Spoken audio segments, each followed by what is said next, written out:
Hey guys, I just wanted to make a really quick video here on kind of a walkthrough of the interior controls on the all-new 2022 Ford Maverick. This is a Lariat luxury package, so it does has every feature. If you're in a lower package, there may be a couple features that you don't have, but this still give you a good tutorial. So let's start with, you've got this nice screen in here, gives you ambient temperature, the direction you're pointed, digital speedometer, whether your cruise is on. We've got low fuel right now, distance this vehicle has driven, kilometers total on it. It's got the engine auto off symbol showing that the engine's running. It needs the power of the engine, so it won't shut off automatically. And then distance to empty for fuel. On our steering wheel itself, we have our cruise control. It is an adaptive cruise control, so it'll slow you down with the vehicle in front of you. This is the button to change the distance. This has the lane centering technology, so it's Ford's semi-autonomous driving. It'll actually steer the steering wheel for you using the lines on the road if you press that button. Cruise control works pretty simple. Turn your cruise on or off, set by flicking this up or down, and then hit resume if you want to resume your speed. And this is how you cancel out, or you can touch the brake. Volume controls the steering wheel, and if you want to mute the stereo there. On this side, controls for that digital display, voice recognition system, can change the tracks on music, or we can answer or hang up the phone. Those buttons do both the same tasks. We do have our signal light stock with the high beam, and this vehicle does have the auto high beam setup if you want. And then it does have the lane detection system, so you can just press this button on the end to turn on the lane detection system. On this side, windshield wipers, most people don't know how that works. In the display here, so I'm just going to go through some menus. First of all, if I hit this menu button, it's going to bring up what I want to do. So I can go into settings, I can go into phoning, go into select screens. If I go into select screens, we can customize which screens we want on. I have almost all of them on.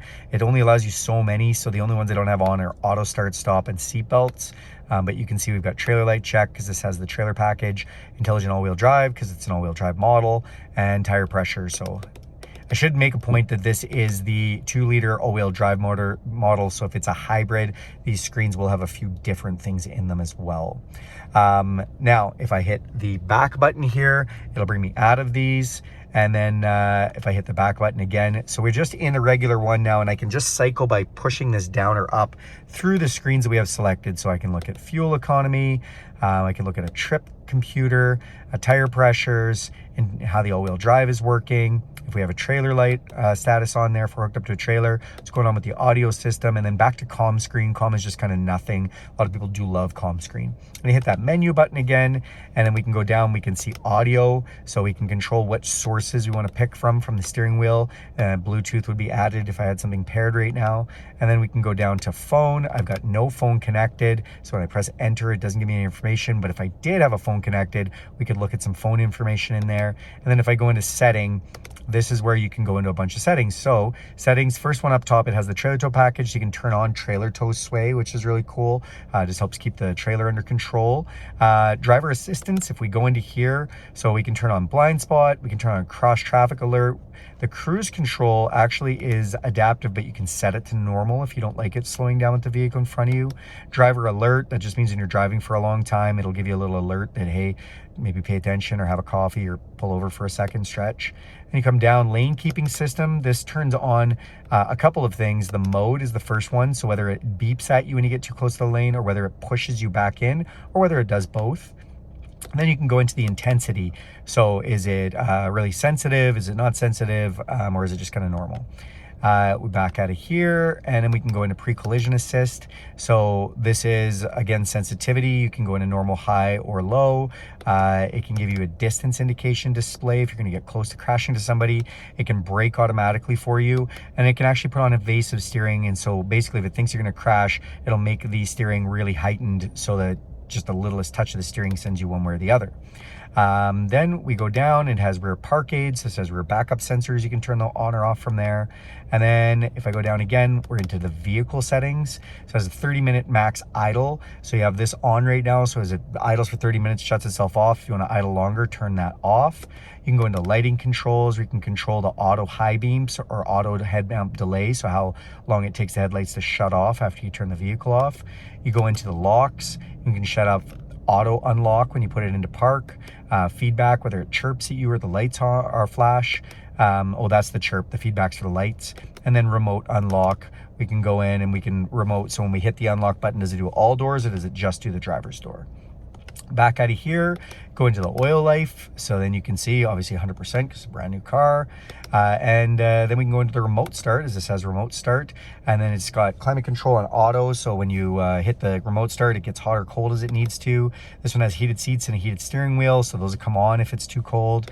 And then you can go into duration and you can turn it from 15, 10 or 5 minutes. That's how long it'll run with the remote start. And then the system is on, period. Back out of there, and you can go into wipers. So into wiper settings, just courtesy wipe, and basically that just means that when you spray the windshield, it'll give it an extra little wipe and make sure it's wiped off good. And then my key. So my key is really cool. You can set one of the keys to be speed limited. If you have a young driver, an employee, or somebody you just don't trust to drive the car and you want to make sure that they aren't speeding really crazy, you can set up limiters on that key. And that's about it in the settings. So that's the information that you'll see in here. Oh, you do have that display set up, so you can set it to miles an hour, kilometers an hour, metric or imperial, temperature, Fahrenheit or Celsius, tire pressure, kilopascals or PSI, and language. You can go through your different languages. So that's that display there, you guys. That's a good walkthrough of that. And then just in here, so we do have this big display up here. So you've got audio controls. You can go through your sources, AM, FM, satellite radio, Bluetooth. If I had my phone connected through Android Auto or Apple CarPlay, you'd see another app come up and you'd be able to see apps from your phone on here, but I don't have that connected right now. How you set your radio stations is very easy. So if we just go over to a radio station, press and hold for a second and it'll save that. Direct tune means we can tune to the exact channel if we want. 4 keys on the bottom, very simple. Audio, phone, if I had a phone connected. Apps, it's just telling me if we've got a device connected through Apple CarPlay or Android Auto. And then settings, so you can go into sound, radio. 911 assist is if you crash and your phone's connected, alert 911. Change your clock, what Bluetooth devices are set up. Again, if you have Apple CarPlay or Android Auto, the mobile apps. Phone, so you can go into the phone information through here or there. General, this one does give you some different changes from language, temperature, measurement units. So a lot of the stuff that you can go into and just change all that stuff, and then just a little more information, but also your factory reset button is in there. And then we scroll over, so it can do automatic updates if it's connected to Wi-Fi. Speaking of Wi-Fi, you can get a Wi-Fi connection for this vehicle. It can power up to 10 devices.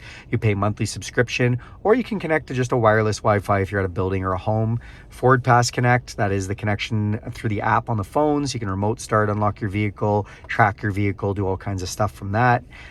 Display, we can do display controls, voice control, valet mode, so that's if you're going to give somebody your car. There's some different modes and restrictions that you can put it into. And then vehicle, well, vehicle gives you a few more settings. Rear occupant alert tells you if somebody's in the back seat. If you've opened the door since you shut the vehicle off, it's just going to tell you to remind you to look in the back seat before you leave and lock it up. Camera settings, we can adjust the backup camera, the modem serial number, ambient lighting, so just the lighting inside the cab, how bright it is. Door keypad codes, this is where you can add a new keypad code if you want, personalized one, or erase it if you want. And yeah, that's basically what's in there. You've got your controls for your stereo here, little pockets to put things, vent controls, dual climate control, heated seats, heated steering wheel if you have a Lariat luxury model, and then just all your controls for your air conditioning. So I hope that was helpful for everybody. Thanks a lot for watching this video. Do me a huge favor, click subscribe to this channel, and go ahead and hit the bell icon. You'll be notified every time I make a video. If you like this one, give it a big thumbs up. Thanks, everyone.